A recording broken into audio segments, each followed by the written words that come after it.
새누리당 탈당을 결심한 비주류 의원들 오늘 보수신당 창당추진위원회 첫 회의를 열고 창당 일정을 밝혔습니다. 네, 오후에는 선제 탈당파와 별도 회동을 여는 등 연대 움직임도 보이고 있습니다. 국회로 가보겠습니다. 강희경 기자. 네, 국회입니다. 네, 이 보수신당의 창당 움직임이 점차 빨라지고 있죠. 네, 새누리당 보수신당 창당추진위원회는 오늘 국회의원회관에서 처음으로 공식 회의를 열었습니다. 앞으로의 창당 과정과 이후 일정 등에 대해 논의하기 위한 자리였는데요. 김무성 전 대표와 유승민 의원, 정병국 창당추진위원장 등이 모두 참석한 가운데 회의가 2시간 넘도록 이어졌습니다. 대변인 격인 황영철 의원은 오늘 회의에서 내린 결과를 조금 전에 발표했는데요. 신당의 이름은 개혁 보수신당으로 하기로 했고 전략기획팀 등 7개의 팀을 구성해 운영해 나갈 것이라고 밝혔습니다. 또 오는 27일 분당을 선언한 뒤 곧바로 원내 교섭단체를 등록하고 이후 의원총회를 소집해 원내대표를 선출하겠다고 했습니다. 이후 여론 수렴 결과를 거쳐 1월 20일 전후로 창당 시점을 정했다면서 내년 설 연휴 전까지는 모든 창당 작업을 마무리하겠다고 밝혔습니다.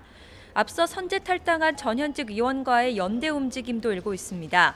앞서 남경필 경기도지사는 신당 참여 의사를 밝혔는데요.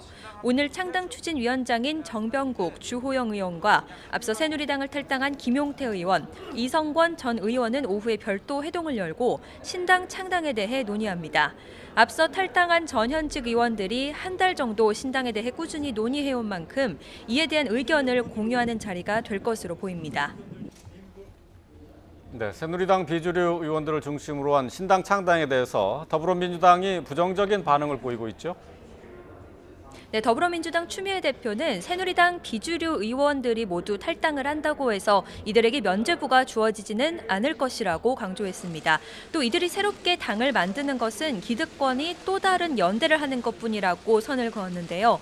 신당이 친박과 어떻게 다른지 행동과 정책으로 보여주지 않고 다시 새로운 세력을 부풀리는 데 그친다면 국민을 2번 속이는 일이 될 것이라고 말했습니다. 반기문 유엔 사무총장에 대한 비판도 이어가며 제3지대로 불거지는 정계 개편 가능성에 대해 줄곧 견제하는 모습을 보이기도 했습니다. 추 대표는 반 총장이 친박의 반기문 대망론에 손들어주며 의기양양했던 사람이라면서 한 나라의 지도자가 되려면 민심이 무엇을 원하는지 성찰하는 게 우선이라고 강조했습니다. 국민의당은 국정 안정과 위기 극복을 앞세웠습니다. 국민의당 김동철 비상대책위원장은 황교안 대통령 권한대행이 박근혜 대통령식 국정과 정책을 고집하지만 않는다면 초당적 협력을 아끼지 않겠다고 말했습니다. 그러면서 황 대행이 국민 목소리만 듣고 국민 눈높이에서 일해줄 것을 다시 한번 강조한다고 말했습니다. 또 각종 사회 모순의 진앙지이자 정치적 대립 갈등의 근원은 제왕적 통제라면서 당 차원에서 공식적으로 개헌 논의를 시작해 정치 사회를 근본적으로 바꿔나가겠다고 강조했습니다. 지금까지 국회에서 YTN 강희경입니다.